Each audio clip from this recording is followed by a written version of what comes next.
the chase and the hunt, and I set the pace when I'm running. I always take what I want and I always give it 100. Don't need a bank, no I'm funded. Play the game like it's nothing. I'm always thankful for something. Don't take for granted, stay humble. Now wake up!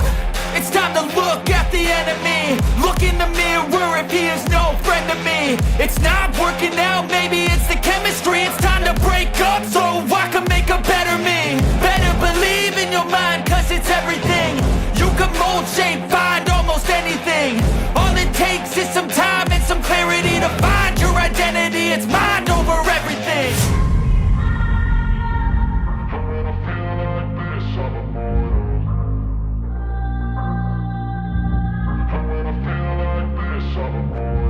And when I feel like this, I'm immortal. When I feel like this, I'm immortal. When I feel like this, I'm immortal. When I feel like this, I'm immortal. Don't stop.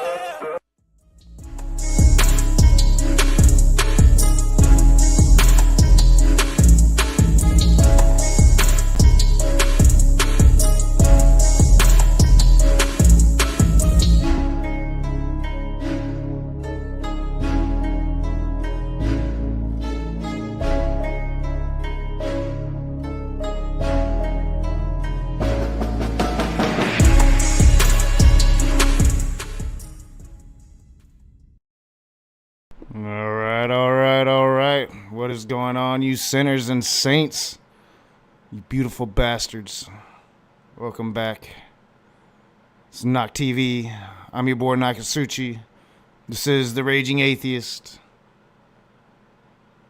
You know, I wanted to take today and really get back into the content that I want to get into. I'm going to really turn my major focus, I do believe. I'm going to be spending some considerable time learning an editing program. I think it's going to work. Getting back into making edited content, scripted videos, start that new channel, and then streaming here occasionally. You know, I think that's going to be the plan. How are y'all doing today? It's supposed to be a rainy day here in Michigan. So far it hasn't been. We'll see if that changes. I decided to stay home for the rest of the day. Just not quite feeling good. I think I need a rest. Hopefully, I was just taking my earbuds off because I realized I'm not going to really need my earbuds for this. And there is stuff going on downstairs, so hopefully, I'm looking down at my microphone and I need to stop. Hopefully, we won't hear too much of that. Hopefully the little dog down there stays calm and quiet. They are moving stuff. My aunt is moving stuff from her storage here. Still technically just moving in here. I exist upstairs. This is where I live now, and probably for quite a while now. Life has really calmed down, and in the Trump era, you do need, it's hard to be a single dad living on your own. Who can afford that shit, right? So this is cheaper. I got more space. I'm away from my brother, because the whole reason I was with him was to help him out, because it was supposed to be cheaper for both of us, and God, that was a fucking mistake. This has been better for the last year, and now I'm ready to really get into the content I want to really be getting into, as the Raging Atheist, and especially in this day and age,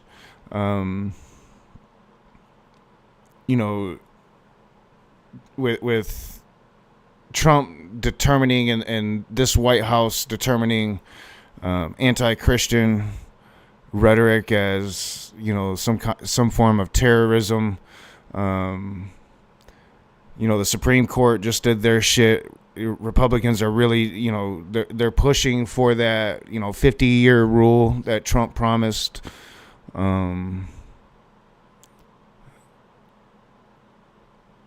they're going by that 2025 Project 2025 playbook. If we lose, things are going to get very bad for people that are willing to be anti-Christian. So now more than ever, I think it's time for the Raging Atheist to come back. And as I've been saying, I fully understand that this channel is going to get no play. I fully understand that, like, within the atheist community, within certain circles of the atheist community, there's a lot of bad blood there.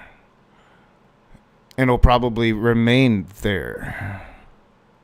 I'm going to be fairly unapologetic moving forward when it comes to who I am and how I go about this.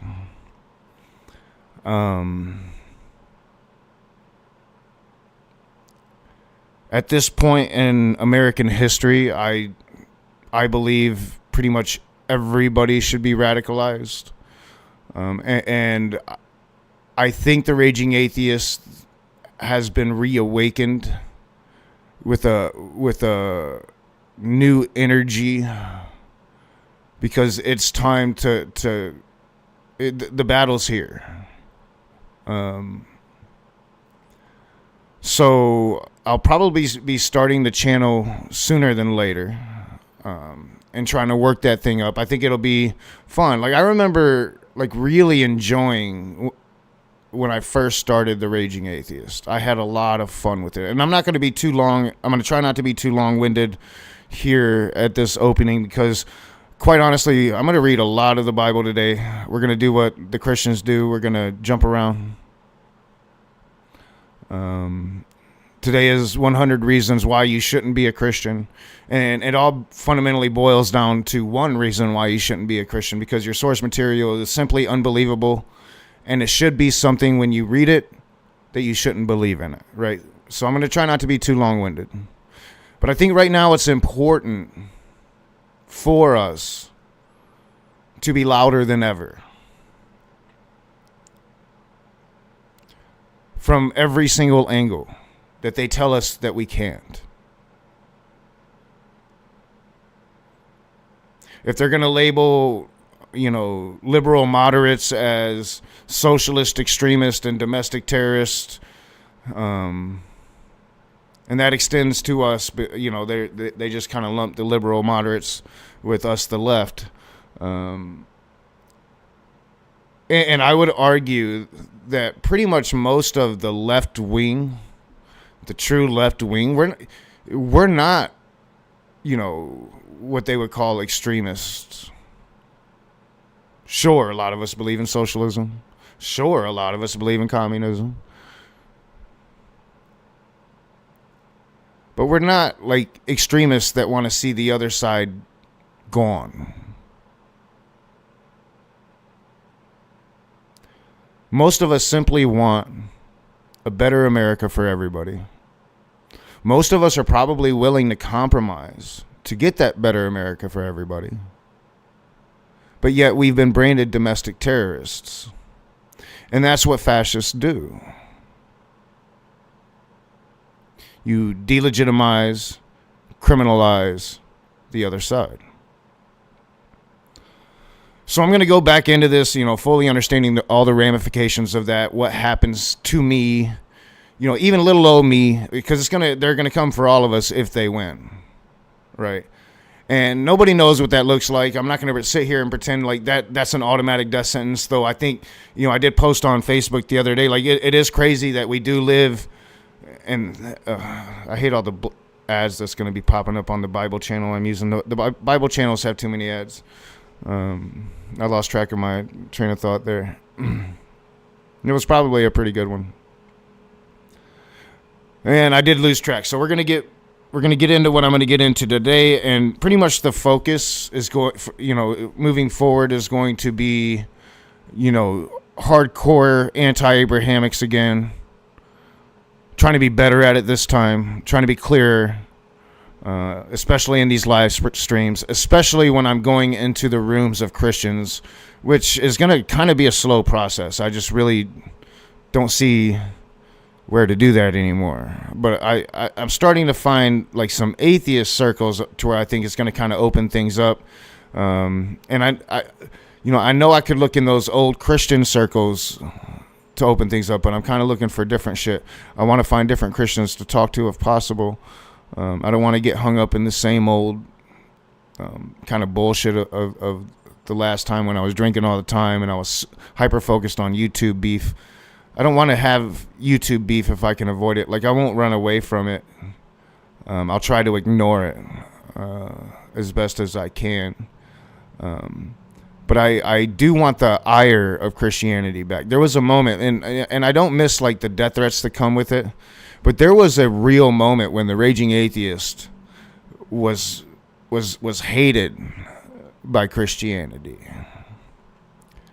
And at some point, through complete fault of my own, I had become kind of a joke to Christianity. And it's time to turn that ship around. It's time to become hated again. We often hear Christians talk about, why atheists become atheists. A lot of Christians will say we're not really atheists. Like, deep down, we do believe in God. You get that kind of bullshit. But a lot of times they'll like try to assign blame for why atheists become atheists. That's why they hate evolution, because they somehow, for some reason, think that people go to a science class, they learn a little bit about evolution, because it's not even like, our high school system adequately teaches it. They learn a little bit about evolution, and then it's like opening that door for Satan to come in, and now all of a sudden they just don't believe in God anymore. And it doesn't really fucking work like that. So I'm going to give Christians, once again, the fundamental reasons why most atheists become atheists. And it's because your goddamn Bible is just not believable. It's just not believable. And in fact, it's something you should not put your faith in. And today I'm going to take the time to give you 100 reasons why you should not put your faith in this book. I'm going to, let me pull that back up, because I need to do this before I do that. All right. So I am going to use this resource over here, Bible Gateway. I've got pretty much the entire Bible, chapter by chapter, at my fingertips.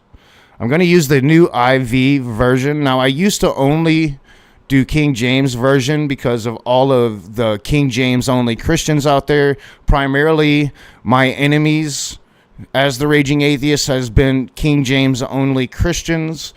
I used to only do King James only, but it's like one of the hardest versions to read, and fuck all that. We're not going that route this time. This is probably going to be a long stream. Like I said, I was out on my afternoon shift. My stomach started hurting. Doesn't happen very often, but today I'm just having maybe some kind of stomach bug. It's been up and down weather here, so I'm like, you know what? Even though it's Saturday is usually like my best day of the week, I'm just gonna take the rest of the day off. So I don't know how long this is gonna take. I'm gonna take my time with it. I'm gonna have fun with it. I've got 100 things to talk about, 101, I think, exactly. If I go through each and every one, maybe 90 if I decide to skip a few. I don't know. But I got this resource right here, and this is what I'm going to be drawing from. So, it's always better when you have Christians in the side chat getting fucking outraged. I'm sure Jill will come along. He's been coming along. But I fully welcome all Christians to come and tell me where I'm wrong. I'm looking at different avenues, maybe StreamYard. I don't really like StreamYard, but I am looking at different avenues to be able to start talking to people once again. Any Christian that would want to come and refute me, we can work that out. I don't recommend emailing me. I don't really have a way for you to contact me outside of anyway right now. You can try my email. I'm going to try to empty that thing out. But it's one of the reasons I'm going to start a new channel. And that email for the new channel, that's probably the one that I'm going to be promoting on both channels for people to get a hold of me. So if you want to talk to me, if you want to come refute me, comment in the comment section below in a manner where YouTube isn't going to delete that comment and I can actually see it. So yeah, I'd be more than welcome to, more than open to welcome you onto my channel and to have those conversations. I won't be drunk this time, so this time I should be a little nicer. We'll see. All right, so without further ado, my first reason, and we're going to start pretty much at the beginning. I've already used a couple of these in my stream the other day, refuting like questions for atheists. But this is like the content that I really want to get into. So the first one, and this is one that you're going to hear a lot of atheists talk about. You've heard me talk about it a lot. It's going to be Genesis 1, 14 through 19. So we're going to start right here, Genesis 1. We're going to go down here to segment 14.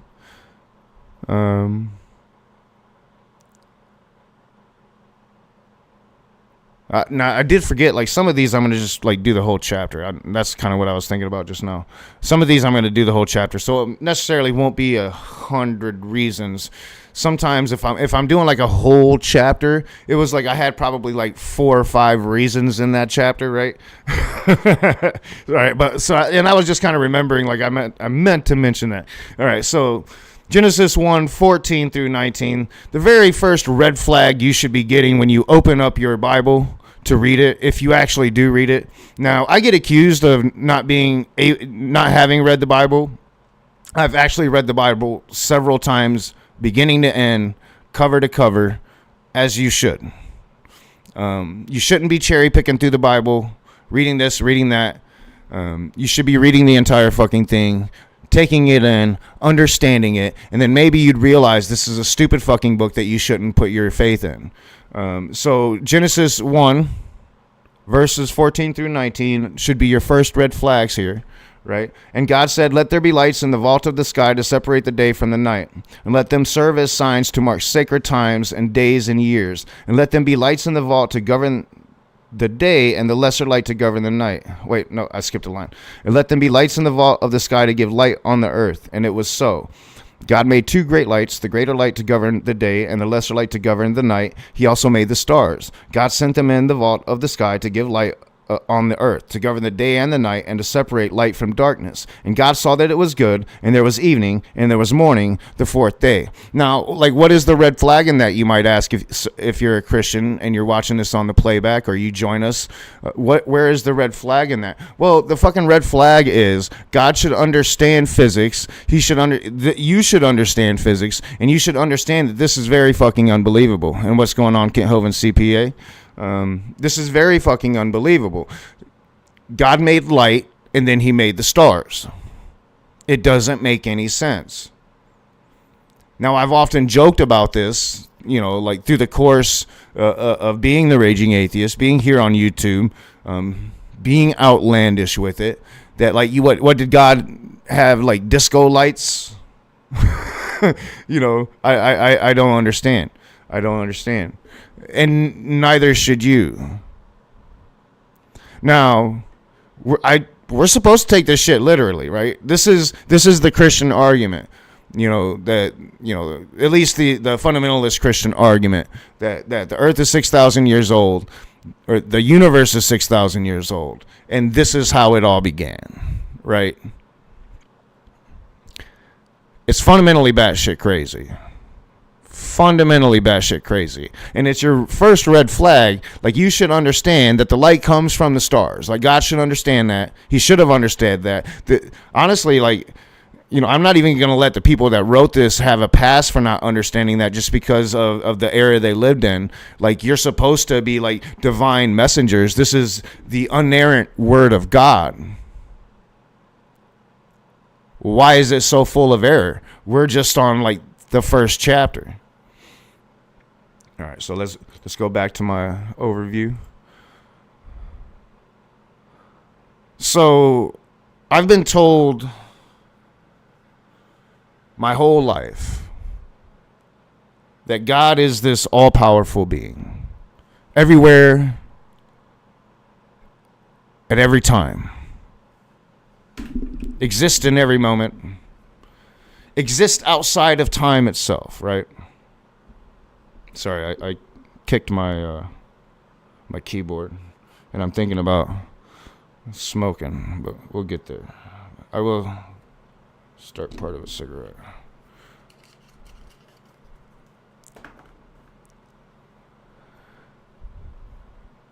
God is omnipotent. God is all-powerful. God is a perfect being. But I'm like, if God was actually any of these things, then why in Genesis chapter 2, and I'm pretty sure we're just going to do all of Genesis chapter 2 here. We're just going to do all of chapter 2 because it's all batshit crazy. It's all something like, this should be like, okay, I'm done. All right, I was silly. I'm sorry, I was silly, but I'm done now, right? These Christian morality warriors out there that want to preach that morality itself comes from God, right? Morality itself, not humans. You know, we live this existence, we experience this world, this reality, and over time develop morality. But morality itself comes from God. Okay.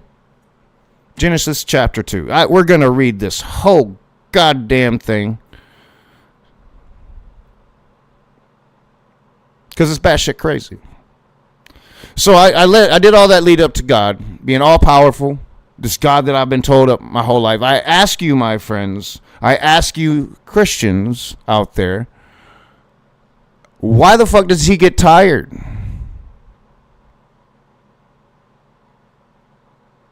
All powerful God gets tired? The triple O God, all powerful, knows everything in every moment of time, in fact exists outside of time, got tired? What the fuck are you feeding me, Willis? Alright, chapter 2. Thus the heavens and the earth were completed in all their vast array. By the seventh day God had finished the work he had been doing, so on the seventh day he rested from all his work. Then God blessed the seventh day and made it holy, because on it he rested from all the work of creating that he had done. Like, why? How does God get tired? But it gets crazier, y'all. It gets crazier than this perfect, omnipotent, super powerful being getting, kind of worn out. And I will grant, like, creating the universe is a pretty heavy task, right? I will grant that. It goes on to the creation of Adam and Eve. Now, I'm supposed to take this as literal, right? This is how it all began. Okay? This is the account of the heavens and the earth when they were created, when the Lord God made the earth and the heavens. Now no shrub had yet appeared on the earth, and no plant had yet sprung up, for the Lord God had not sent rain on the earth, and there was no one to work the ground.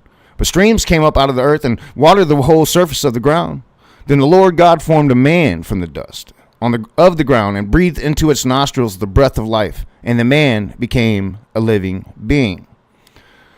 Now the Lord God had planted a garden in the east, in Eden, and there he put the man he had formed. The Lord God made all kinds of trees grow out of the ground, trees that were pleasing to the eye and good for food. In the middle of the garden were the tree of life and the tree of knowledge of good and evil. Now, supposedly, I'm not reading the whole Bible here. Eventually, I'll probably be doing that on this channel. Those will be live streams. We'll be reading the Bible. We'll be mocking the Bible.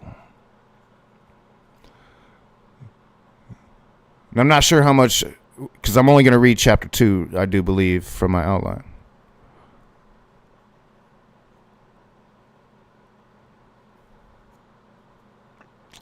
But you need to understand, like, the Garden of Eden still exists.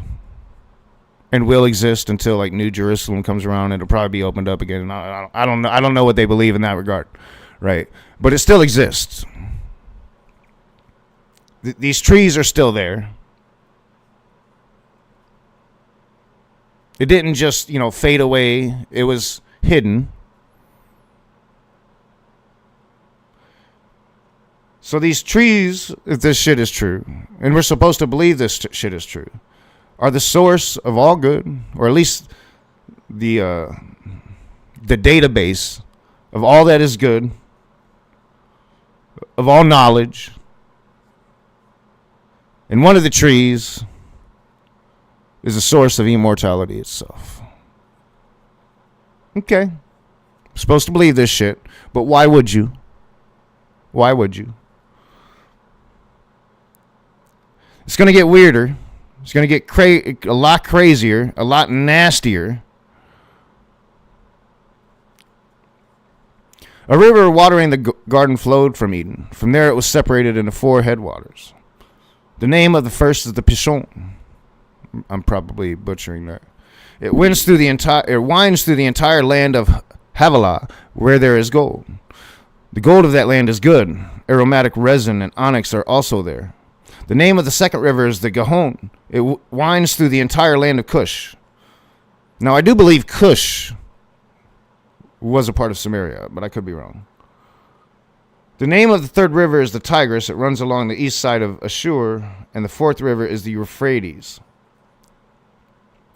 The Lord God took the man and put him in the Garden of Eden to work it and take care of it. So basically, like, we were just made to be gardeners. And the Lord God commanded the man, "You are free to eat from any tree in the garden, but you must not eat from the tree of the knowledge of good and evil. For when you eat from it, you will certainly die." So you have to understand, Adam is new. He's a baby. He's a grown-ass man, but he's literally functioning as a baby. Maybe at this point, because he's walked around in the presence of God himself, maybe at this point he's developed to like toddler stage, right? So God is telling this toddler, you see these 2 trees? They're taller, brighter, more beautiful in the very middle of this garden, but the best trees in the entire garden. You see these 2 trees, those 2 trees that you just can't help but fucking see, right? These are the very 2 trees that you are not allowed to fucking touch, bro. What do you think is gonna happen? Like it just makes no sense. It's like God doesn't understand human nature, but God made human beings. Because you tell a toddler not to do that, they gonna do it. They're gonna do it. It's just common fucking sense. It's bad parenting. Let me light my cigarette. All right, let me flip back over. See what we got. Anybody join? We got a few people. How are y'all doing? What's up, Robin Webster? You're on another channel. How dare you? How dare you? Just having fun. I'll be doing this for a while. Come back. How y'all doing today? Having fun today. We're gonna talk 100 reasons, kinda, lumped together. Oh, there goes the dog. I hear it. Hopefully you don't hear it too much. 100 reasons why you should not believe in Christianity, and it all boils down to one, which is the Bible is bullshit. The Bible is unbelievable. It's unbelievable. All right, we're reading this whole thing because it's gonna get really cray now. Really, really, really cray now, and hopefully it's clear. It should be clear. It should be a little clearer than the playback I'm getting. Clear enough for you to read it. It'd be a little better if I kind of blew it up, but then the lines might not be as clear. So hopefully it's clear. Hopefully you guys can read along.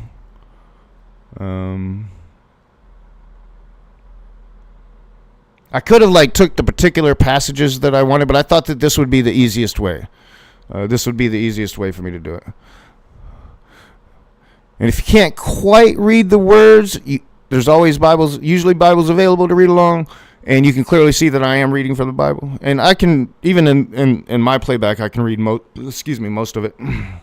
Sorry about that. All right, we're gonna finish this chapter because it's about to get crazier. It's about to get, like, just nasty. All right, so he tells him, don't touch these trees, right? You will certainly die. The Lord God said, it is not good for the man to be alone. I will make a helper suitable for him. So a helper, you have to understand, because he's going to say it later. A helper is, something to procreate and have children with. To be by his side, procreate, have children. That's what a helper means. Okay? Hope you understand that going in. Why you shouldn't why you shouldn't put your faith in this shit. I mean, the major red flags going off, all right? It is not good for man to be alone. I will make a helper suitable for him. You got the mic too close. Now the Lord God had formed out of the ground all the wild animals and all the birds in the sky. He brought them to the man, to Adam, to see what he would name them. And whatever the man called each living creature, that was its name. So the man gave names to all the livestock, the birds in the sky, and all the wild animals. But for Adam, no suitable helper was found. So he was looking for a helper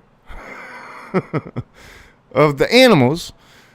Luckily, Adam didn't prove to be into animals.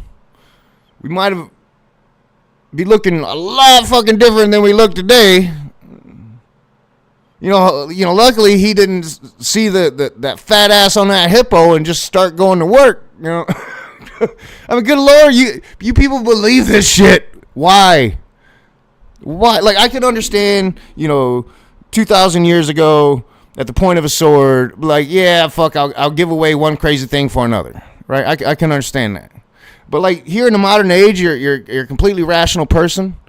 Now, if you've been brainwashed since you were a child, that's one thing. That's one thing. You had no control over that. But I see perfectly grown-ass adult rational people believing this shit.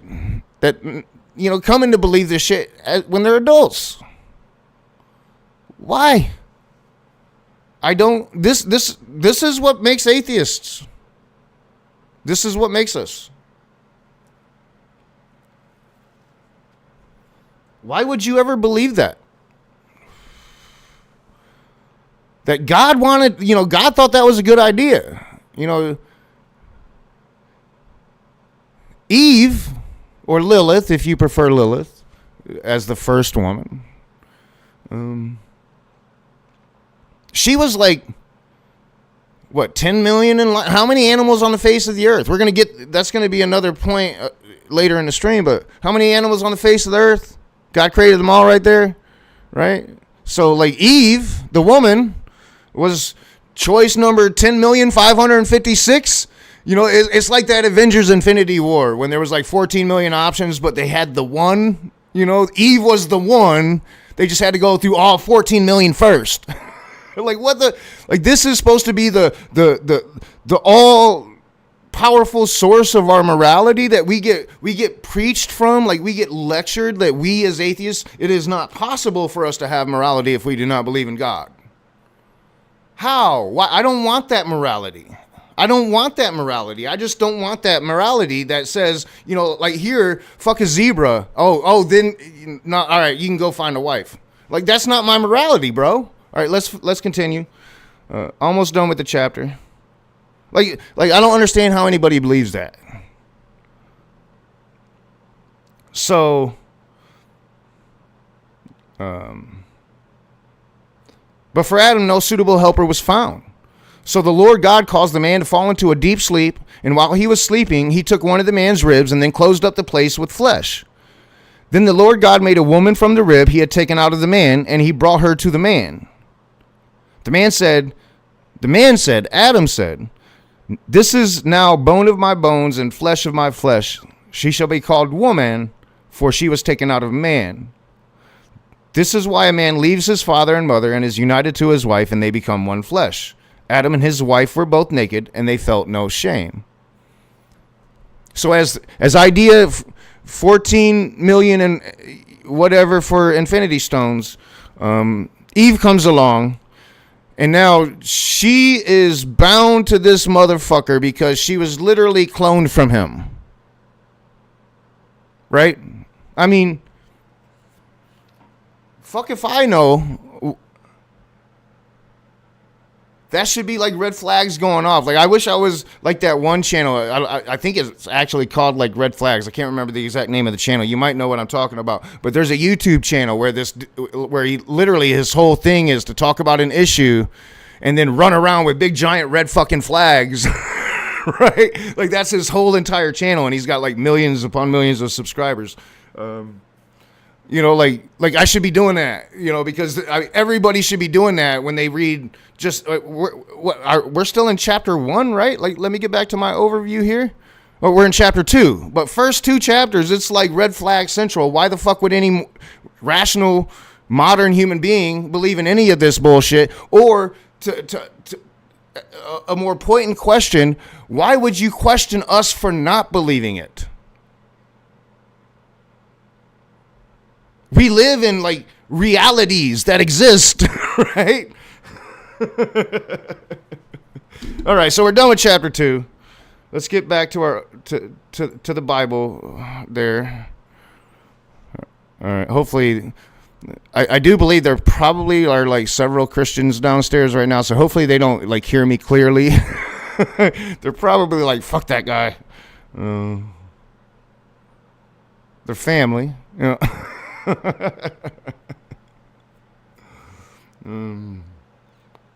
I was supposed to be working. You know, this wasn't supposed to happen in the middle of the day, but I didn't feel well. How are y'all doing today? I see we have Cone Club Colt. Knock, your interpretations have always been hilarious. Thanks for sharing. Thank you. I appreciate that. Bond is here. I'm not sure I agree with your interpretation of having a toddler mind. Hey, I mean, that's what it was. Like, he had no knowledge at that point, right, Bond? Right? Like, no knowledge. He hadn't eaten of the fruit. He was just created, right? We're going to get to some more oddities, but I appreciate the view, and I appreciate you being here, you know. And if you want to come and contest this one day, I will be, like, you know, hooking shit back up. I'm not sure. I'm looking at, like, different things. I'm looking at different things, but I will be doing that soon. I am a very busy person now. I do work a lot. All right. Who else? Anybody else? What's up, Marty? I even said earlier you was going to be here, Jill. Not reading the Bible. Jill, you can learn something, bro. You can learn something. All right, let's get back to my overview over here. All right, so we did chapter 2. Now let's get into some, like, juicy shit, right? Like, because this is supposed to be the beginning. Now, Christians, they'll talk of different genres and what you should believe is fact and not believe is fact. But fundamentally, like, this is the core here. This is the very fucking beginning, right? And we're supposed to believe, like, this is how it all fucking started. Yeah, you do have to, like, I do come from a Baptist background. This is how I was taught my entire life. Like, the universe was created, was this way, right? So, okay, we're gonna go. We're gonna do a whole nother chapter again because, like, man, Genesis just fucking batshit crazy. But I don't think we'll be doing this through the majority of the stream. But we got to do all of Cain and Abel. We've got to, because Cain and Abel should be your biggest red flags. That all of this is a bunch of bullshit. None of it makes sense. It all fucking contradicts with each other, right? You know, either A, these are not the only people that exist in the world, or B, Cain marries mom. Right? Like, it's one of two things. So we got to do all of chapter 4. All right. Again, not a very long one. Chapter 4. Cain and Abel. One of the greatest stories told of all times. If greatest means biggest bullshit, you know. Okay. Adam made love to his wife Eve, and she became pregnant and gave birth to Cain. She said, "With the help of the Lord, I have brought forth a man." Later, she gave birth to his brother Abel. Now Abel kept flocks, and Cain worked the soil. In the course of time, Cain brought some of the fruits of the soil as an offering to the Lord. And Abel also brought an offering, fat portions from some of the firstborn of his flock. The Lord looked with favor on Abel and his offering, but on Cain and his offering he did not look with favor. So Cain was very angry, and his face was downcast. Now, imagine that, right? And I hate to do this. But Cain was like, the first Alex O'Connor. Although Alex O'Connor knows morality and would never murder his own brother. So I'm not like making that correlation. But like Cain was like the first vegan. And he just couldn't understand why God just loved that fucking red meat. And he got really like butthurt over it. But and this is like, one of the things that I disagree with Alex O'Connor about. Yeah, I'm sure you're right about everything, but meat, it just tastes so goddamn good. Like, it just tastes so good. All right? Can't knock God for that one, Then the Lord said to Cain, "Why are you angry? Why is your face downcast? If you do what is right, will you not be accepted? But if you do not do what is right, God damn, the Bible be hard. But if you do not do what is right, sin is crouching at your door. It desires to have you, but you must rule over it." Now Cain said to his brother Abel, "Let's go out to the field, homie." While they were in the field, Cain attacked his brother Abel and killed him. Then the Lord said to Cain, "Where is your brother Abel?" Now, mind you, like back then, God's just chilling like a homeboy. Right? Why ain't God doing that now? Do you know how hard it would be to be an atheist if I was about to light one of these here joints and God was right there saying, "Let's do this, homeboy"? I mean, it would be pretty fucking goddamn hard. It would be pretty fucking goddamn hard to be an atheist if that was the case. Like, God could really make this whole fucking thing a lot easier. Like, Christians want to know, like, they want to assume, like,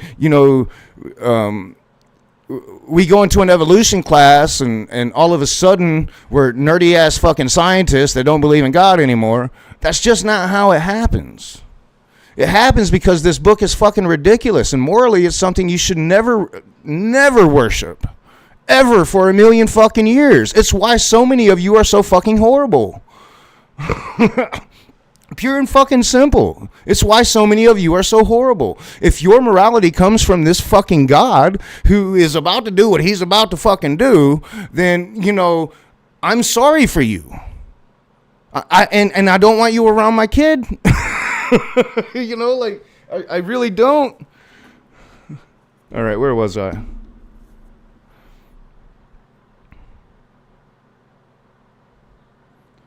So while they were in the field, Cain attacked his brother Abel and killed him. Then the Lord said to Cain, "Where is your brother Abel?" "I don't know," he replied. "Am I my brother's keeper?" No, that was always my favorite line from New Jack City. Am I my brother's keeper? The Lord said, "What have you done?" So clearly, like, and I'm going to stop again real quickly, but clearly, like, God had given off the vibes that he could be fooled, right? 3-0 powerful God, chilling with humans, hanging out, having fun.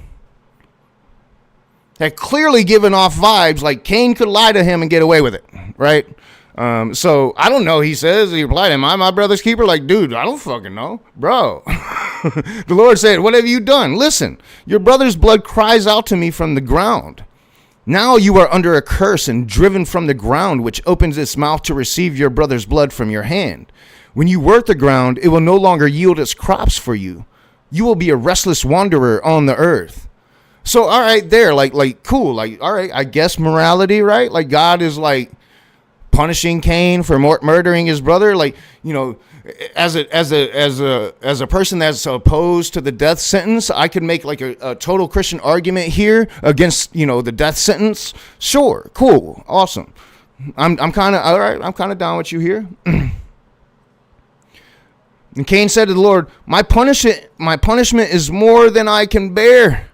Today you are driving me from the land, from the Garden of Eden, and I will be hidden from your presence.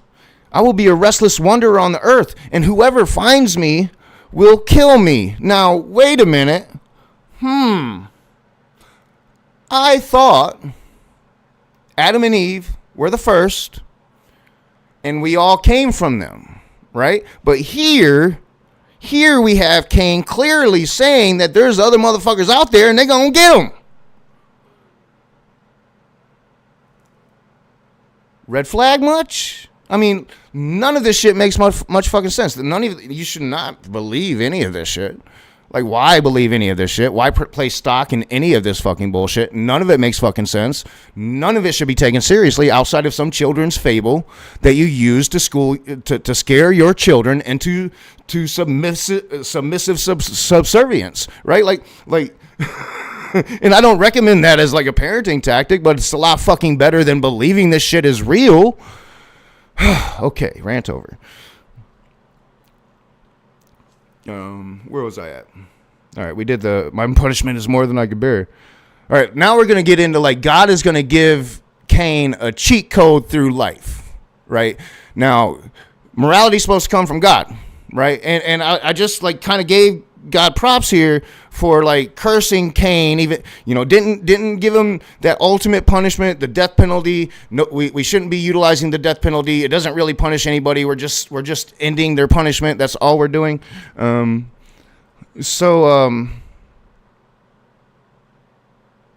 right. But the Lord said to him, not so. Anyone who kills Cain will suffer vengeance 7 times over. So like, dude, anybody who kills this murderer that just murdered his brother in cold blood will be cursed 7 times over? Like, what the fuck kind of morality is that? This is coming from the big man himself, yo. What kind of morality is that? And anyway, like, how is there people? How is there people to be cursed? I don't know. I'm going to assume that there are other motherfuckers out there, right? And Cain didn't marry his mom?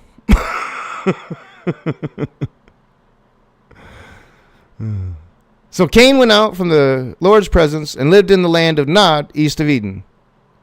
Cain made love to his wife, and she became pregnant and gave birth to Enoch. Now, so like, did Eve go with him? Who gave birth to Enoch? I don't know. It's kind of ambiguous. Why the fuck would you believe this? Right? Why put any stock in it?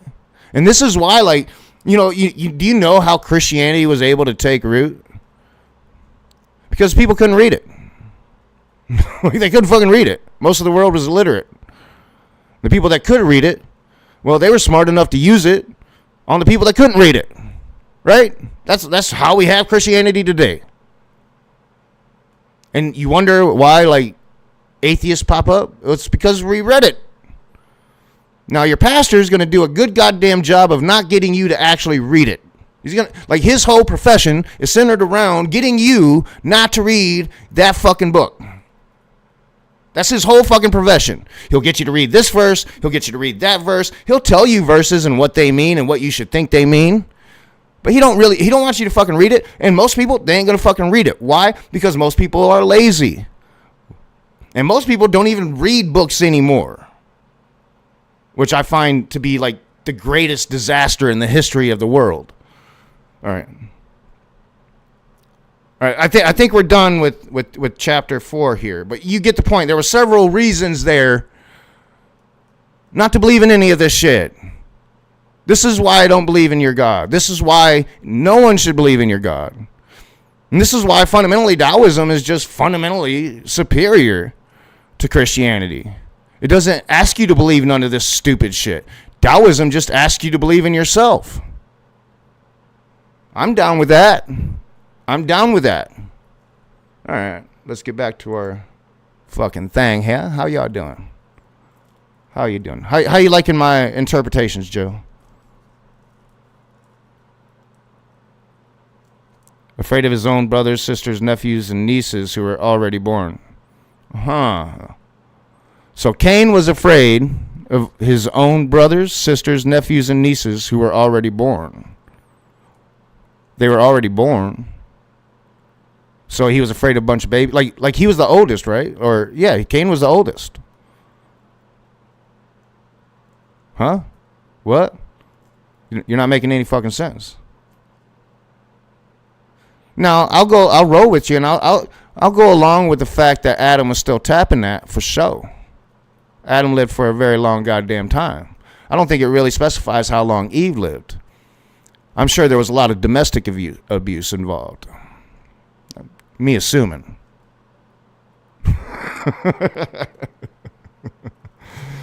So his own brothers, sisters, nephews, and nieces were at the very beginning.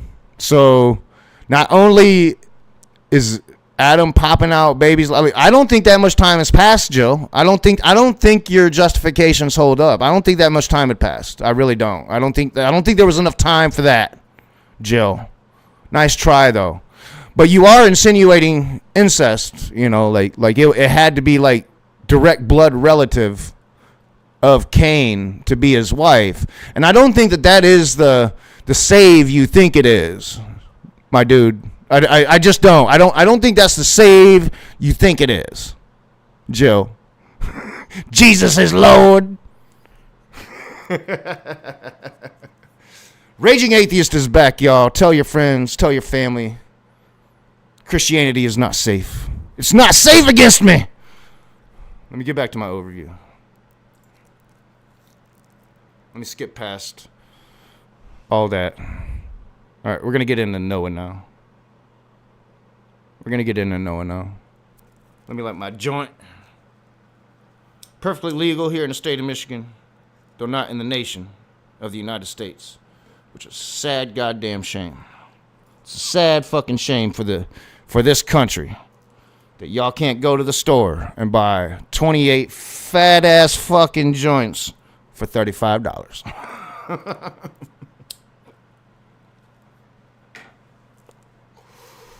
It's a goddamn shame, let me tell you. Did y'all know Noah had 3 sons when he was 500 years old? All right, 1 second. Oh, she's not calling to me. Did y'all know that?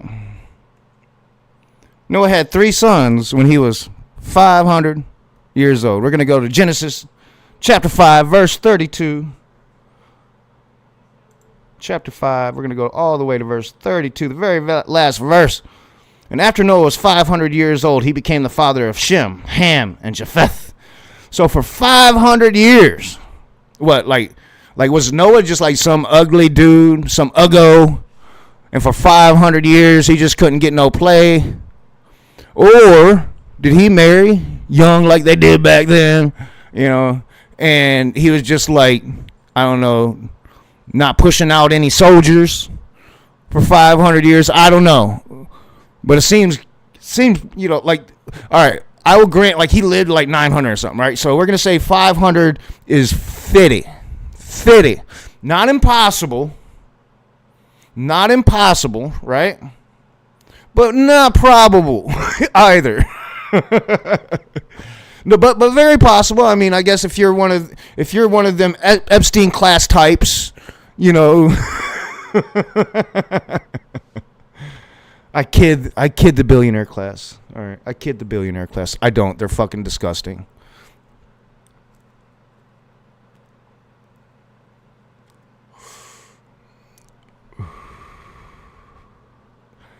All right, so where do I want to start here? I guess we need to start 6:5. Yeah, I guess we'll start with 6:5, and then we're gonna go to 8:21. So Genesis 6. Verse 5 says, "The Lord saw how great the wickedness of the human race had become on the earth, and that every inclination of the thoughts of the human heart was only evil all the time. The Lord regretted that he had made human beings on the earth, and his heart was deeply troubled. So the Lord said, I will wipe from the face of the earth the human race I have created, and with them the animals, the birds, and the creatures that move along the ground, for I regret that I have made them. But Noah found favor in the eyes of the Lord." Now here, your God, Yahweh, and it's not even really Yahweh, that's just how we pronounce it. YHWH, the God of Abraham, is clearly saying he hates every single one of us. He despises us. He thinks we're evil. He thinks we're wicked. He thinks we need to be wiped off of the face of the planet. And to the extent that our corruption is so polluting to the planet that every living creature on the face of the planet needs to be wiped off with us. That's how much God hates you. God is infallible. God does not change. God hates you. It's right there in the Bible. It's right there in the Bible. And we're going to jump forward a little bit. We're going to jump to 8. He hates you so much that he actually carries out that genocide. 8:21. The Lord smelled the pleasing aroma and said in his heart, never again will I curse the ground because... Oh, that's after the genocide. How did I get the wrong verse? Oh, all right. I read my overview wrong. That was the verse where he kills everything. This is after the verse. Need to read my overview right. After he kills everything, after he committed that genocide, he's like, yeah, I'm never going to do that. You're still evil as fuck, but I'm never going to do that again. And that is chapter 8, verse 21. The Lord smelled the pleasing aroma and said in his heart, and the pleasing aroma, I'm assuming, I'm not going to read back further. It was burnt offering. So God really loved him some meat. It did it for him on every level, boner and all. That was a little harsh even for me. 8:21.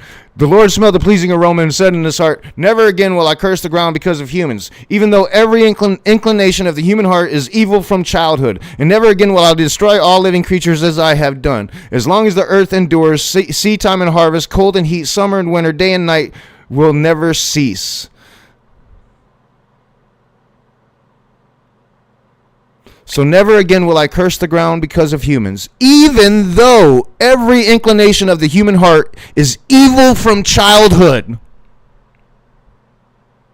Yeah, he's talking about you, Christians, and he's talking about me and every goddamn human being on this planet. He hates all of us. So this whole notion of God's love, it is the biggest lie ever fucking told. God loved us so much to kill not only us, every single one of us,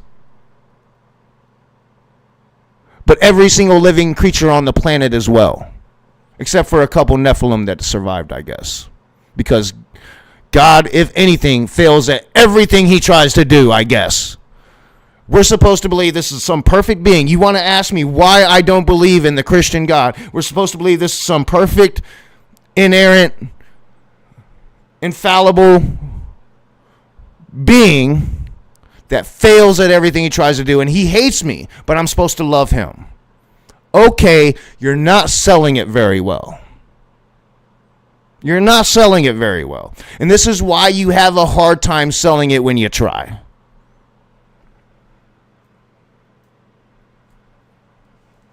God damn it! I be talking too much. I lose my spark. I lose the flame of our Lord and Savior. I'm probably gonna get kicked out for my blasphemy. We'll see. We'll see how that holds up.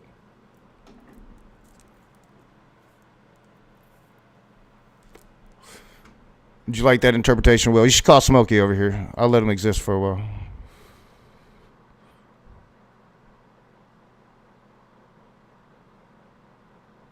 All right, yeah, so thank you, Defenestrate Falsehoods. Between the flood and the Tower of Babel, it was only 100 years, not enough time to have enough people for a large building project. Thank you, and welcome to the stream. You know, it is my goal to get this thing built back up, to get this thing going, to get this thing pumping. But I'm freshly back, so anybody that's watching, I truly enjoy, appreciate you guys being here. Anybody that's going to watch on the playback, Do all those YouTube things. This channel is dead in the water. Don't really so much matter here, but it'd be interesting if like some people just started being able to do that. If I start drawing a little bit of attention and people start doing that, like maybe we'll see. But I don't think it would work. That's why I'm gonna start a new channel. But welcome to everybody.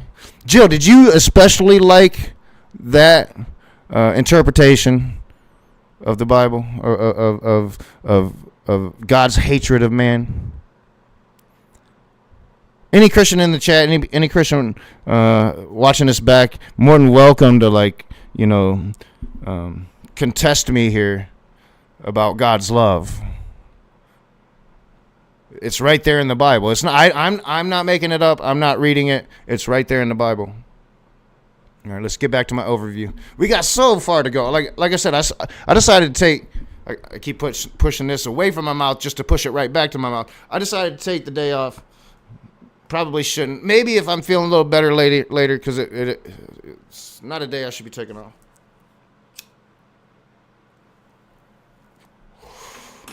All right, where am I at? All right. Noah had 3 sons. God kills all living beings. All right, let's go to Genesis 6:5. So, again, we're going back to that theme. I was raised, and I'm not going to sit here and pretend like I was raised as some fundamental Baptist. I wasn't.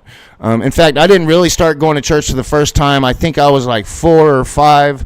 And it was my grandma Mar. Took me, my brother, and all of my cousins, all of us little kids in our generation. She's like, them. These kids need some church, right? So she started taking us to the Baptist church here in Battle Creek. Long time ago. I was like 4 or 5 years old. Then we moved to North Carolina, and we were surrounded by Southern Baptists. Now, at first, my dad was like, my dad used to be like this liberal hippie dude, kicked out of the army, moved down south, moved in with a woman. I mean, down south back then, 20 years ago. Here for a second, as I tell this story, we'll just come back up here, have us a little break because this is gonna be a long stream. But he was like, when my dad first moved down south, it was like in 1985, right? And he was like this former dude, like he really likes to hyper focus on his like army service. But before he went into the army, he had hair down to his ass, like this hippie dude, right? And even like when we moved to North Carolina, like he moved in with at first he lived in sin with this other woman, and I say that in quotes, because she was fucking awesome, and I don't believe in living in sin, but they believed in that strictly down in North Carolina when like we first moved there. Like you didn't live with somebody if you weren't married. Because if you did, everybody around you was going to be talking about it. And everybody around you were Southern Baptists pointing the finger at you saying, look at those 2 people living in sin, right? So my dad actually wore that as a badge of honor for probably like the first 10 fucking years we lived in North Carolina, right? Because he was still that like liberal hippie dude. But at some point, he went native. I'm not going to get into that story. That's his story. That's not for this channel. But that's the environment I grew up in, right? All right, we'll come back down here.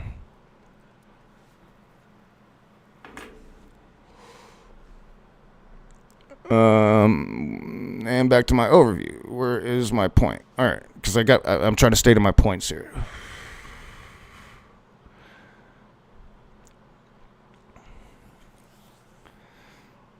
So this version of God has been drilled into me pretty much since, maybe I was 3 or 4 or 5 years old.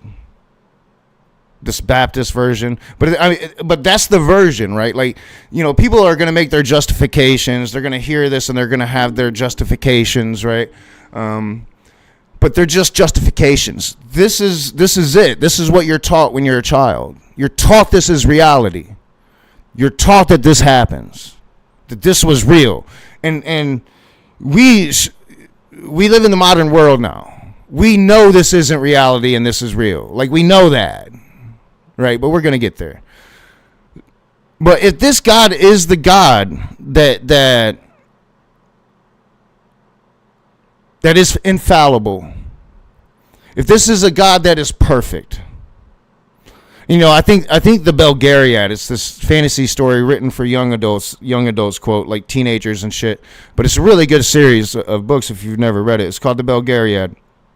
I think it addresses the problem equally of gods and is there a rock that they can't lift? You know, is there a rock that this omnipotent God can't lift? And I guess that rock for Yahweh was us, because he was sorry that he made us. Now, if you're a perfect being, how can you be sorry about anything you do? That's not perfection, right? This is why I don't believe in the God of my childhood. So it's Genesis chapter 6, verse 5. The Lord saw how great the wickedness of the human race had become on the earth, and that every inclination of the thoughts of the human heart was only evil all the time. The Lord regretted that he had made human beings on the earth, and his heart was deeply troubled. And how do you even have a troubled heart if you're perfect? You would immediately, instantly know the solution. So the Lord said, I will wipe from the face of the earth the human race I have created, and with them the animals, the birds, and the creatures, yada, yada, yada. How can a perfect God have regret? How can a perfect God have regret? It's a fucking question. It's a fucking question. It's a fucking red flag. It's a question is like, do I believe in this really? Type of red flag. Do I really believe in this infallible triple O God, or do I just believe in the idea of a God, and I need that idea to exist cohesively on this planet to the point that I'm going to point my finger at other people that don't believe in this God and say, what the fuck, dude? Forcing me to say what the fuck back.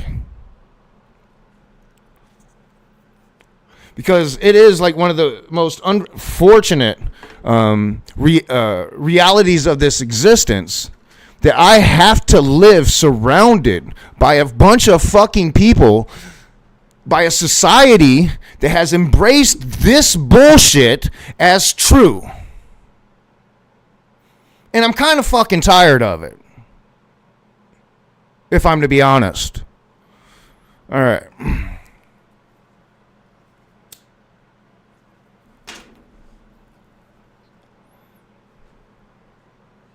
I've had this soda open the whole time. This is actually my first cold drink of the day, and if you know humanity, if you know this human existence, this human experience, that first cold drink after a morning into the afternoon of coffee, that first cold drink hits especially good.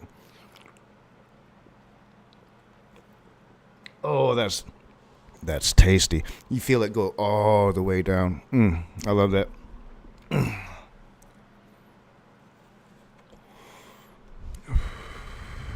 There's so much to enjoy in this human existence. It is, you know, when I have my back and forth psychological battles on whether or not humanity is worth saving, I ultimately come to the conclusion that yes, indeed it is. Because we have so much potential as human beings to be good.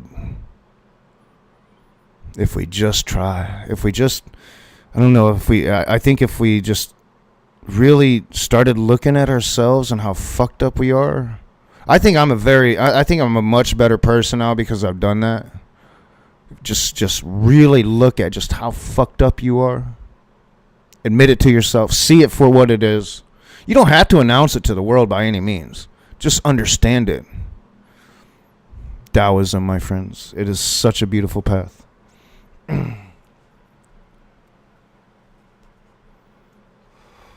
No God needed, no God necessary. It's the best thing about these Eastern philosophies that I've been really delving into, Taoism and philosophical Buddhism.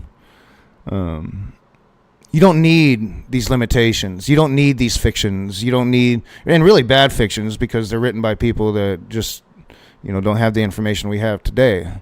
You don't need any of that. You don't need the Tao Te Ching or whatever, whatever the philosopher you like the most. I plan on kind of going through some of the scripts one of these days. You know, kind of like I'm doing here with the Bible. You know, we'll look at Tao Te Ching and kind of go through it and interpret it. I probably won't be as harsh, but hey, biases. Biases, right? I admit my biases. Taoism is superior to any form of man-made religion. And I'm not saying Taoism isn't man-made, because it is. It is a philosophy for man, of man, to become you. All right, where am I at in my overview? I got on my Taoism kick. God repents that he made man. All right, we already covered that one. All right, this one, you know, this is another one you're going to hear a lot of atheists be talking about. It doesn't make any goddamn sense. The justifications don't make any sense for it. We know this isn't true, yet still to this very fucking day. And where am I at? Because I'm not on. Yeah, I'm on kind of the right screen, but not the right. Let's go to the right screen. All right. Kind of. I don't know. I just don't see how you explain this. And still to this day, we have people searching for Noah's Ark, like it's something fucking real, and people believe this shit like this is something that actually fucking happened. So we're gonna go to Genesis chapter 7, 13. Still, we're gonna be in Genesis for a while, yo. Let's go down to 13. On that very day, Noah and his sons, Shem, Ham, and Japheth, however the fuck you say it. Now, Ham is like an important one. I've talked about Ham a lot on my channel. You know, fucking Ham, doing what he did, the root of all this bullshit. All right, fuck Ham. Not really. Fuck Ham's dad. You know, together with his wife and the wives of his 3 sons entered the ark. They had with them every wild animal according to its kind, all livestock according to its kinds, every creature that moves along the ground according to its kind, and every bird according to its kind, everything with wings, pairs, making sure my mic's on, pairs, all creatures that have the breath of life in them, came to Noah and entered the ark. The animals going in were male and female of every living thing, as God had commanded Noah. Then the Lord shut him in. So we have a boat big enough to fit millions upon millions upon millions of animals that are going to coexist equally for like a year, over a year. It doesn't. No. Now, mind you, this is the one human being that God has said, all right, you can move on and exist. This is why we're still here today, because even though God hated every single fucking one of us, and even though he hated fucking Noah, he didn't hate Noah enough to kill him. Noah and his family. Why do you believe this? Christians, why would you ever believe this? For one, we know goddamn well that there was no worldwide fucking flood. The topography of the earth proves that. There was no worldwide flood. We know that for a fucking fact. For two, like, just why? Why do you believe this? Why? Millions upon millions of fucking animals. The kangaroos on Australia, you know. Were we in Pangea? Like, what the fuck? Were we still in Pangea? You know, why doesn't it talk about God, you know, like separating the continents and shit? I don't fucking know, bro. I don't fucking know. Alright, so I did, you know, creationists don't believe in millions upon millions upon millions. They believe like thousands. But creationists are stupid. We don't have thousands. We have millions. Alright. Another reason not to believe any of this bullshit is God didn't stop with this hatred. Right. God didn't stop with his hatred of us. God is the biggest human hater in the history of human haters. And I've been back and forth on some human hate myself. Like, I be driving down the road. I'm like, how do these motherfuckers drive like this? I get in a rage. I want to get out of my car and do violence. I'm not even going to lie. I want to do violence. You know, so I struggle with some humanism, right? I struggle with some humanism. But God hates us so much, and he hates Jewish folks so much. Like, you know, like all we hear today now is like Hassan Piker is an anti-Semite, and if you speak out against Israel, you're an anti-Semite. But there's not a bigger anti-Semite in the world than Yahweh himself. And to make my point, Yahweh himself is the one that enslaved the Jews. Right? So we're going to go to Genesis chapter 15, verse 13. Then the Lord said to him, know for certain that for 400 years your descendants will be strangers in a country not their own, and that they will be enslaved and mistreated there. But I will punish the nation they serve as slaves, and afterward they will come out with great possessions. You, however, will go to your ancestors in peace and be buried at a good old age. In the fourth generation your descendants will come back here, for the sin of the Amorites has not yet reached its full measure. Right? So I will punish the nation they serve as slaves. And afterward, so let me go back. Know for certain that for 400 years your descendants will be strangers in a country not their own, and that they will be enslaved and mistreated there. So God is straight up telling Abram that I'm putting you in a position that is going to enslave your people, my people, the Jewish people. It's my fault. I'm doing it.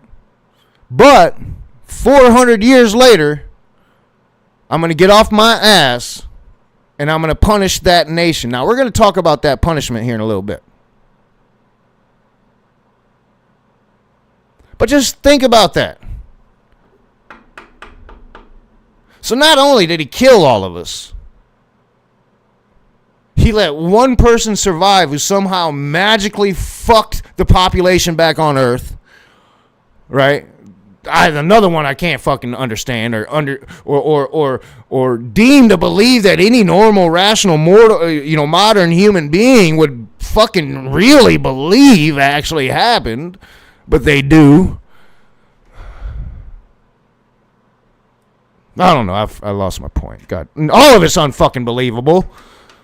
Need I go on? But I'm going to.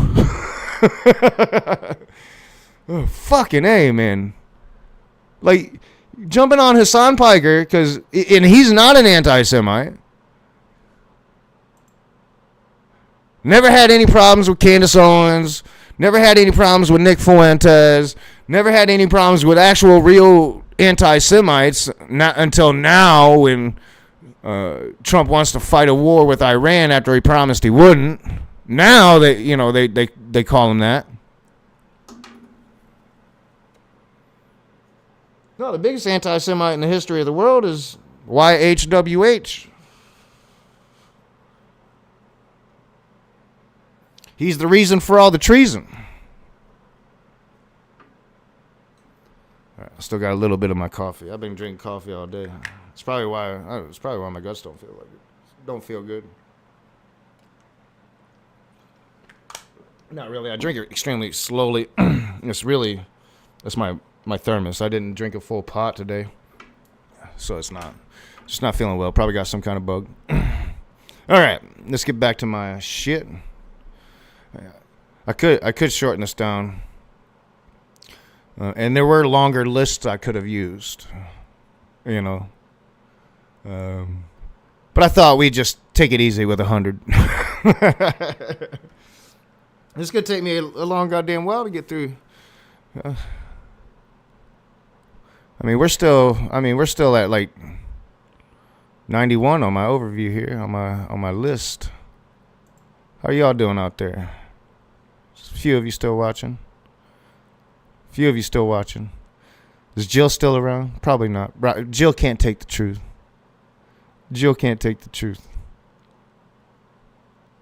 We have a frost advisory in Michigan right now. It was fucking cold when I get out this morning. Last few mornings it's been really fucking cold. It's probably why I feel like shit.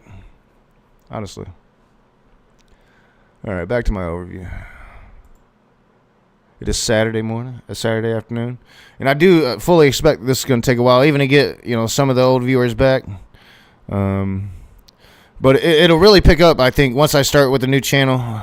I really shouldn't be doing this all day because I could be like filming my first video. I really want to get back to edited content, and I'm going to. All right, where am I at?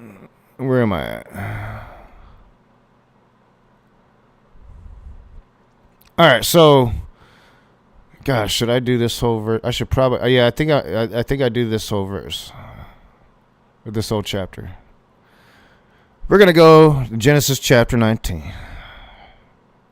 Oh Lordy, Genesis chapter 19. I don't want to do that yet. I just did that. We're gonna do this. Genesis chapter 19. We're gonna do this whole chapter. This whole chapter has a lot of fucking problems in it. A lot of fucking problems. Now, I should go back because there is this like lead up to choosing Lot to be God's anchor, so to speak, right? To draw God's agents to the city of Sodom.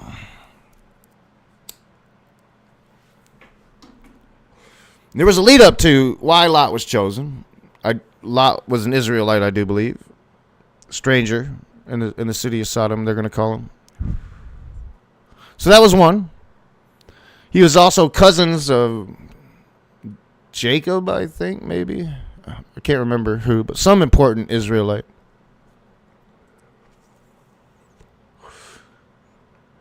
And the Lord had saw Lot and deemed him worthy. That's important context to have going into chapter 19. And again, I have to remind you, we get preached to from these YouTube Christians and Christians in your own life, I imagine, about how we can't have morality without God. So we must believe in God or whatever the fuck their argument is. Even though we don't believe in God, we still experience God. This morality. The two angels arrived at Sodom in the evening, and Lot was sitting in the gateway of the city. When he saw them, he got up to meet them and bowed down with his face to the ground. My lords, he said, please turn aside to your servant's house. You can wash your feet and spend the night and then go on your way early in the morning. Now, these are two angels sent by God specifically to the city of Sodom, because we're going to have questions. We're going to have questions about these angels. Are these angels particular abilities? Are they an affinity of all angels? That would be good to know, right? Because they're going to have very particular abilities. And I don't know. I play The Sims 4. I play the Dirty Sims 4, right? I play with Wicked Whims. And there is this thing in the Wicked Whims. I'm trying to remember what it is. I can't quite remember the name of it. I never utilize it, right? It's very annoying if you try to utilize it. But it's basically like you can be this like flower that lets off this pollen, right? And everybody around you is just going to get super, super turned on, right? I can't remember the name of it. I never fucking use it. It's very, very fucking annoying. But like anybody around this sim that has this trait is going to just become super fucking turned on and want to fuck, right? And that seems to be an ability that these angels have. No, so we're going to continue. No, they answered, we will spend the night in the square. But Lot, I don't know, Lot is probably sensing, Lot probably wants to fuck him himself, if I'm going to tell the truth. Doesn't say that, I'm insinuating that, right? Maybe Lot has this Israelite affinity to the very, very, very, very, very horniness of the nature of angels, or at least the nature of how angels make you feel. If in fact it is just all angels as opposed to just these twos, maybe specifically engineered angels, I don't fucking know. They want to spend the night in the square, like, because they know, like, hey, if we sleep out in the open, right, our magic's going to do its thing. It's going to draw everybody, all these dudes to us, right? They know that, but they just weren't taking into account just like the awesome ability of our Lord, the Father. I can't say I tried to say the Christian shit, but it's been so long I just couldn't say it right. But they just didn't take into account his awesomeness and how fucking good he was. So even though Lot is able to convince them to go into his house with them, their magic's still going to work. That's better. Let's continue. Did a little pat on my chest there.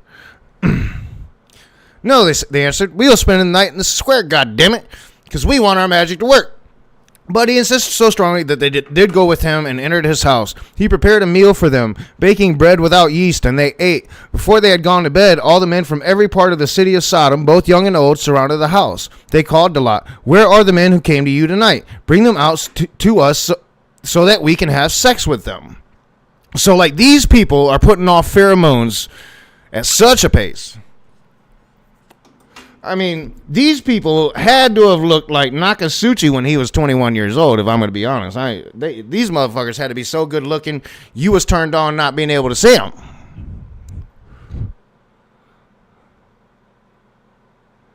I mean, they had that super juice, that super pheromone pumping, to where, like, it says, all the daughters, like, all the men, young and old,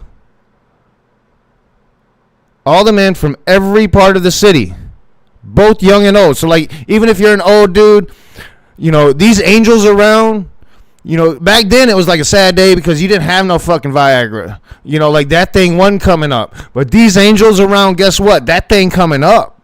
That thing coming up for a long time. Not so much, and it draws you to them. That's how powerful it is. It's like you're in a dead sleep. You wake up like, holy shit, I gotta go fuck these dudes, man. I gotta go fuck these dudes. These angels. So you're walking through the city, rock fucking hard, and you're walking like it's like a straight fucking path.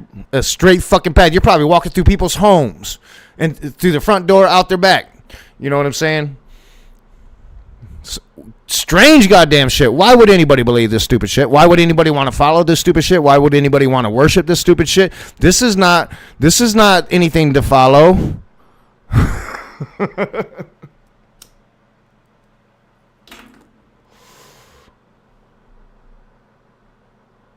All right, so let me find where I was at.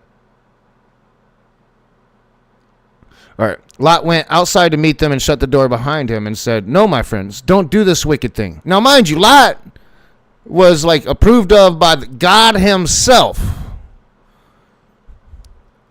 Look, don't do this wicked thing. Look, I have 2 daughters who have never slept with a man. Let me bring them out to you. You can do what you like with them. This is every dude in the city. And he's offering his own daughters. How fucking atrocious. But don't do anything to these men, for they have come under the protection of my roof. Now, if I'm not mistaken, Lot goes on to become some like major figure in that church there, right? Like in Israel.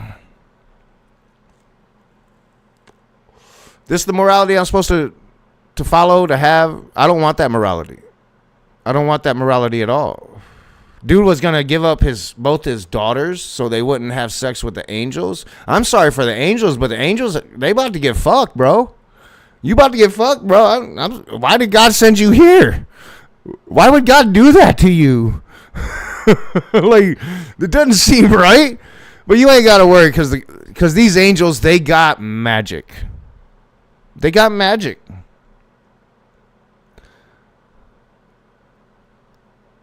Get out of our way, they replied. This fellow came here as a foreigner, and now he wants to play the judge. We'll treat you worse than them.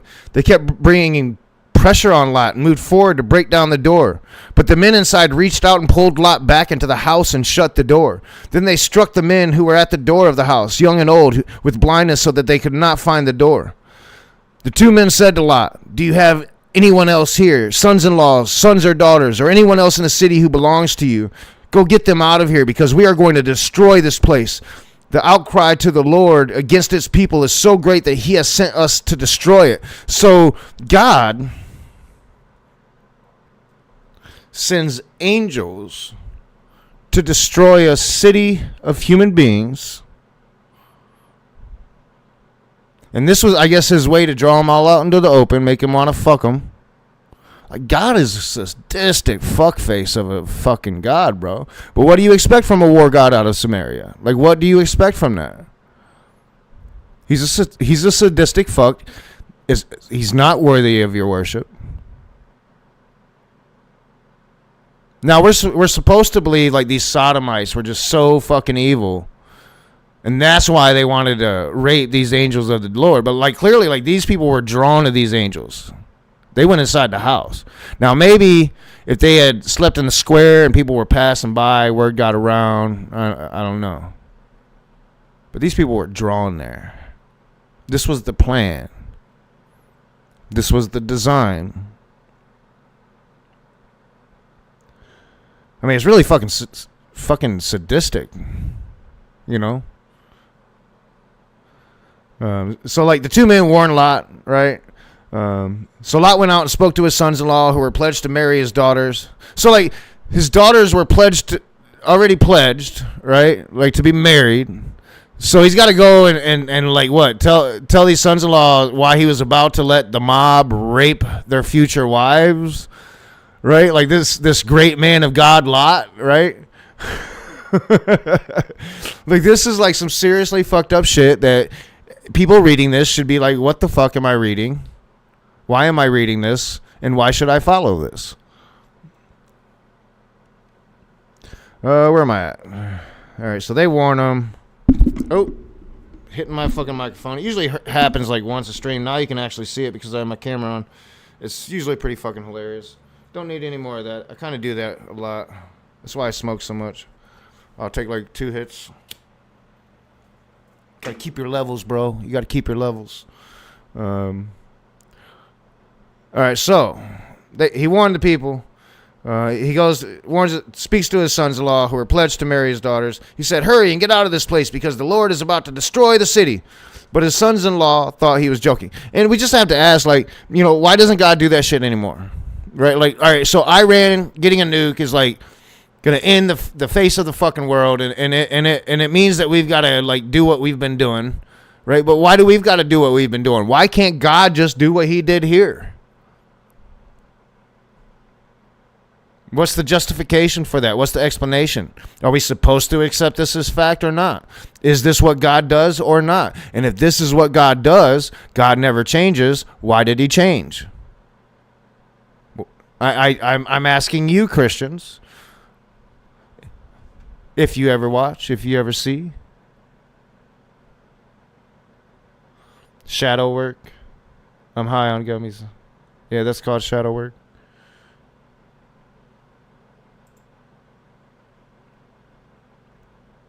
Maybe I should do this in parts. How long have I been streaming?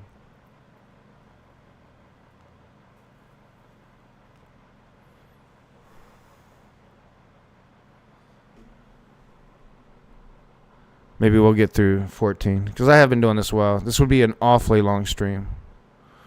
So maybe we'll do this in parts. I think the point is being made. I'll have to change the thumbnail. Like, some reasons. Yeah, I'm realizing this would probably take me all night. Maybe I'll play a video game. And if I do, I'll stream. We can hang out. I think I'm having fun with this.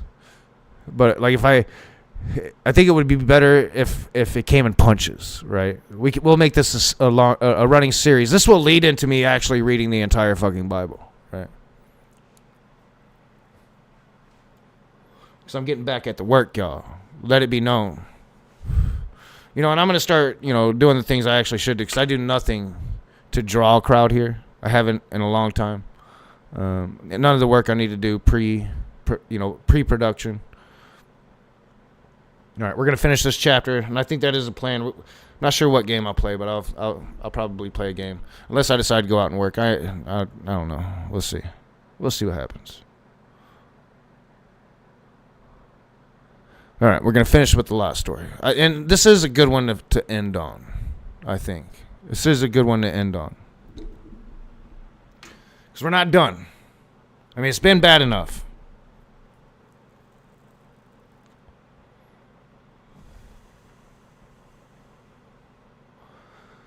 All right, so with the coming of dawn, the angels urged Lot, saying, "Hurry, take your wife and your 2 daughters who are here, or you will be swept away when the city is punished." Right now, punished. I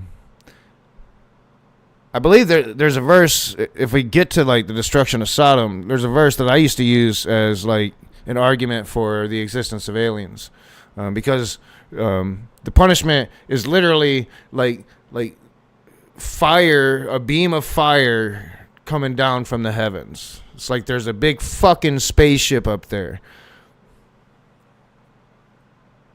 Some kind of weapon that's so fucking hot that if you turn around, you incinerate and turn into salt.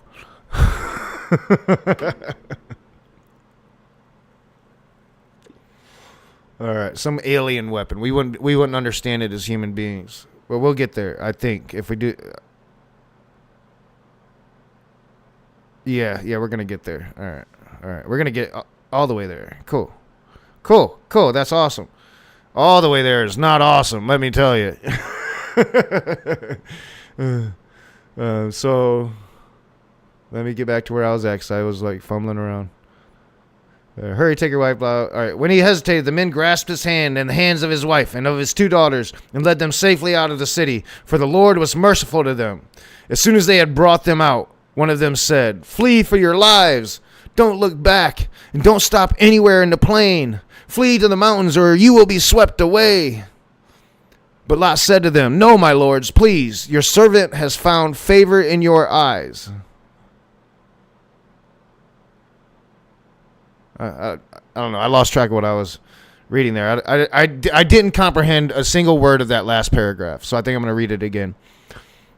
When he hesitated, the men grasped his hand and the hands of his wife and of his 2 daughters and led them safely out of the city, for the Lord was merciful to them. So the men grasped his hand. So the men would be like his sons-in-laws and the hands of his wife and of his 2 daughters, and led them safely out of the city. All right, I got it now. Like his son-in-laws. Like I'm like, what men? You're killing everybody. As soon as they had brought them out, one of them said, "Flee for your lives. Don't look back, and don't stop anywhere in the plain. Flee to the mountains, or you will be swept away." But Lot said to them, "No, my lords, please." And that's confusing me too. My lords, who the fuck are, like, your servant has found favor in your eyes, and you have shown great kindness to me in sparing my life, but I can't flee to the mountains. This disaster, he's talking to God? No, he's talking to the angels. All right. "No, my lords, please." Man, the Bible is really hard to follow. Another reason why you should just not give a fucking shit about this book. But Lot said to them, "No, my lords, please. Your servant has found favor in your eyes, and you have shown great kindness to me in sparing my life, but I can't flee to the mountains. This disaster will overtake me, and I'll die. Look, here is a town near enough to run to, and it is small. Let me flee to it. It is very small, isn't it? Then my life will be spared." He said to him, "Very well, I will grant this request too. I will not overthrow the town you speak of, but flee there quickly, because I cannot do anything until you reach it. That is why the town was called Zoar." Why was that the town? Why was that the town was called Zoar? I don't understand. I don't understand. So is Zoar still there? The town that was spared? I don't know. By the time Lot reached Zoar, the sun had risen over the land. Then the Lord rained down burning sulfur on Sodom and Gomorrah. So raining down sulfur, like, sulfur from the pits of hell. So like this lava-like thing raining down on Sodom and Gomorrah from the heavens. The Lord up there rained down fucking hell on Sodom and Gomorrah from the Lord out of the heavens. Thus he overthrew those cities and the entire plain, destroying all those living in the cities, and also the vegetation in the land. But Lot's wife looked back, and she became a pillar of salt. So people go and search the world for places that have been I don't know the term for it, but I'll use the term salted, right? Places where the ground has become infused with this like crystallized salt. And it's happened a few places all over the world for different reasons, right? Different chemical reasons. I'm not a chemist. I'm not going to sit here to try to pretend like I understand. And they'll go to each of these to try to say this is Sodom and Gomorrah. And it's fucking hilarious, honestly. And it not but hilarious in a sad, tragic, like this needs to end kind of way. Because it's dangerous now. Because they're saying that like people like me that's sitting here like just reading the Bible and telling the truth about it is a fucking domestic terrorist. They're taking away our freedom of speech, and all of the free speech warriors that existed up to this point are fucking crickets about it. If they win with this gerrymandering scheme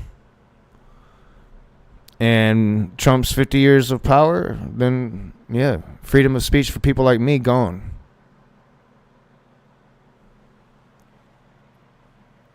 We gotta finish.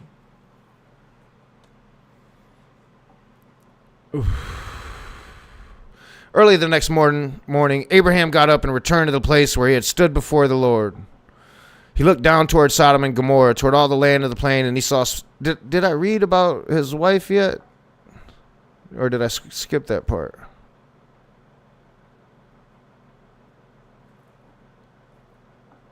Yeah, but Lot's wife looked back, and she became a pillar of salt. So you look back, you automatically become a pillar of salt. Early next morning, Abraham got up and returned to the place where he had stood before the Lord. He looked down toward Sodom and Gomorrah, toward all the land of the plain, and he saw dense smoke rising from the land, like smoke from a furnace, like hell. So when God destroyed the cities of the plain, he remembered Abraham, and he brought Lot out of the catastrophe that overthrew the cities where Lot had lived. So, while God was in the ecstasy of committing mass genocide upon two cities for apparently no reason, like he created the angels that had some kind of pheromone that made all the men of Sodom want to fucking rape them. Like that was all on God. Christians will go around saying the Sodomites had to be fucking exterminated because they raped their little fucking children. Right? Like, all right, whatever. No, like God did that. So in his ecstasy from committing mass xenocide, he forgot about Abraham. But now he remembers because, he's infinite and perfect and he's infallible. But now he remembers Abraham, and he brought Lot out of the catastrophe that overthrew the cities where Lot had lived. So he brought Lot out of that catastrophe. I'm assuming, he remembered Abraham. Go, live with your cousin, bro. But he had forgotten in his perfection. And I'm supposed to believe this bullshit. And you're going to criticize me for not believing this bullshit.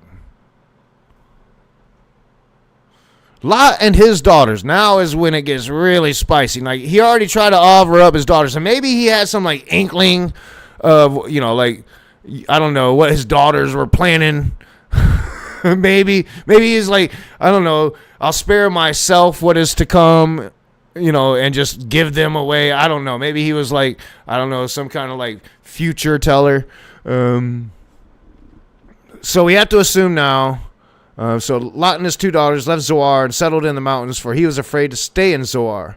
He and his two daughters lived in a cave. All right, sounds like, they're doing well in life.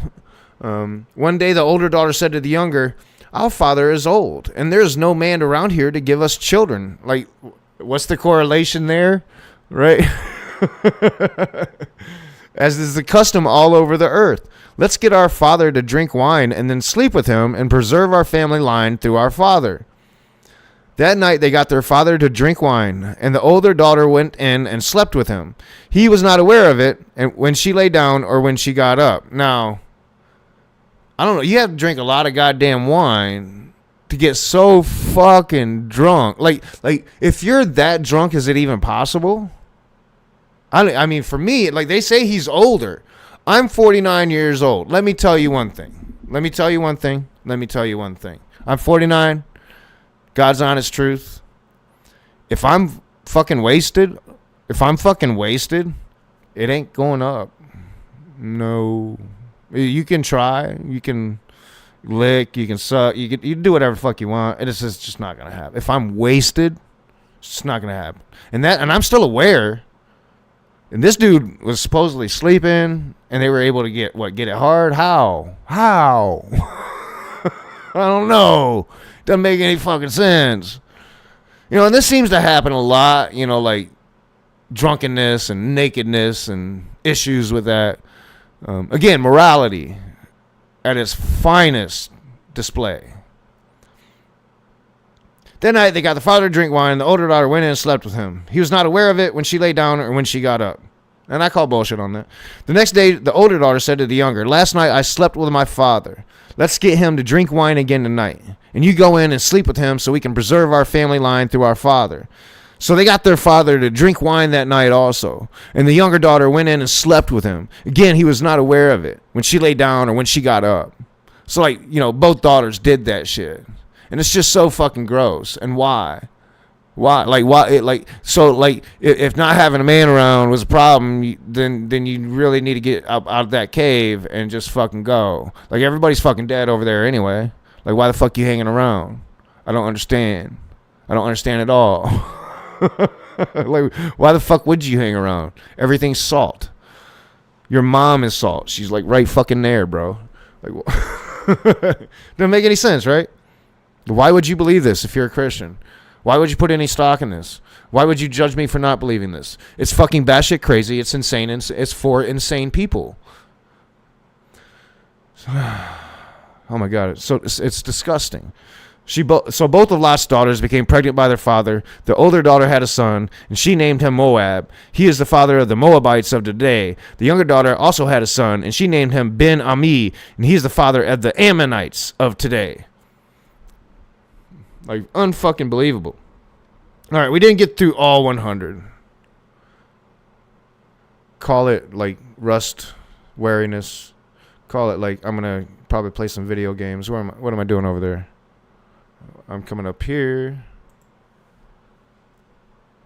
It's fucking unbelievable, isn't it? Like why would you need evolution to not believe in that? You know, like, why would you need Satan to not believe in that? Right? I don't understand. I don't understand why you think science is the reason we're atheists. I don't understand why you think, going to college will lead you away from God. When all you got to do is read your Bible. That's all you got to do. Ask yourself, why do I believe this? And if the answer is, well, this is what I've been taught to believe my entire life, I can tell you that you don't have to believe that no more. Because it's insane. It's as insane as it sounds. It's cray-cray. It's cuckoo for Cocoa Puffs. Doesn't make any fucking sense. And there's no place for it in the modern world. I will admit, I'm extremist on this. I've come to the conclusion that all religion needs to be banned. If you're a structured, organized religion, you should probably be banned from normal society. You know, I jokingly say, like, we can tell the Christians what they've told us, the socialists, for all these years. Like, if you want to do that crazy cuckoo thing, you can go do it in your own communes, right? You can have your communes, and you can go do that thing. Be cray-cray. Do you, boo? But the moment you try to, like, make it to where all of us have to be cray-cray with you, that draws a fucking line. And that should draw a line. Right? I'm not willing to give up the freedom I enjoy being able to criticize this nonsense. I'm not willing to give that up. They want to take it from me. They want to take it from us. They want to, make us scared to do this anymore. Which only made me want to come back out from my obscurity and do it even harder. So I will.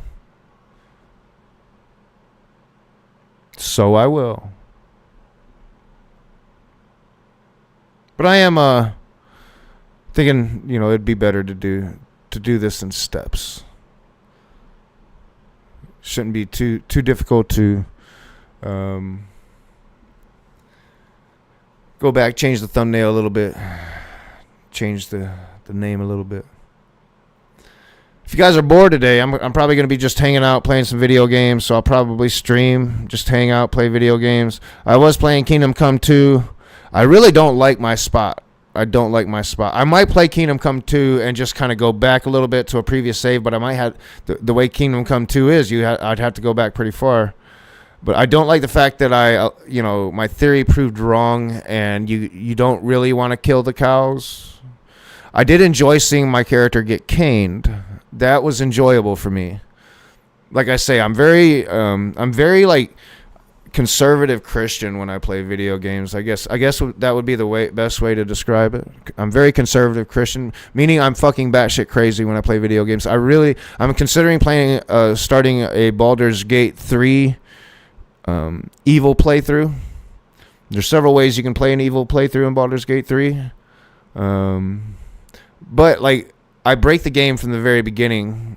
It's not, and I probably won't not break the game from the very beginning. And I'm not going to play it at the hardest setting like I should if I'm going to break the game from the very beginning. So it only makes it like just this quest through the story, but that could be fun, hanging out, chilling. But I might do maybe some Civ 6, but probably some Kingdom Come 2. Just play for, like, if I take the rest of the night off, I could actually get a substantial amount done in Kingdom Come 2, Deliverance 2. So yeah, if you're bored and nothing else is going on, come hang out with me. I might decide to make some videos, and I'm going to be making videos. So it might get to a point to where it might just be hangout streams, like, or maybe me doing this little series to kind of show you like the type of content I really want to get back into. But I'm gonna be really focused on when I'm not working, making and editing videos again. And at my height, I was able to put out like 2-3 videos a day, editing all by myself. But those were in the COVID days, and I work a lot now. So editing is going to be a process. Getting videos out on the new channel, it's not going to be an everyday thing by any means. So, but once the new channel is up, once the first video is about to go up, I'll make sure that I'm promoting that here, because I'm going to probably try to exist there more than I'm here. At least at first, because I really want to build an algorithm over there. Here, my algorithm's all jacked up. It's all like movie reactions and Brits reacting to America shit, like a lot of history shit. So like my algorithm's all fucked up. I be trying to find shit to cover here, and instead went and looked up a bunch of fucking verses. So, and I don't really know like what the atheist community covers anymore, and I'm not sure if I care to know. And I'm not saying that to be like haughty or, I don't know, nonchalant about the atheist community, or to dismiss the atheist community. I think I just want to come in this doing what I want to do, as opposed to what I feel like everybody else is doing. And especially on the new channel, I want to do it like researching what people are watching. And I'm not even sure like the extent of the content on the new channel, what it's going to look like.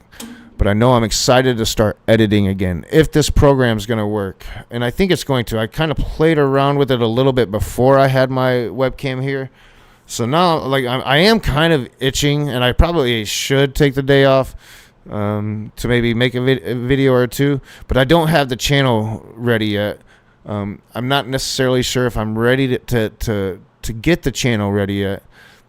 So yeah, I'm just probably gonna play some video games. So if you're not doing nothing and want to hang out, come hang out with me. Other than that, I'm gonna get out of here. So all of that being said,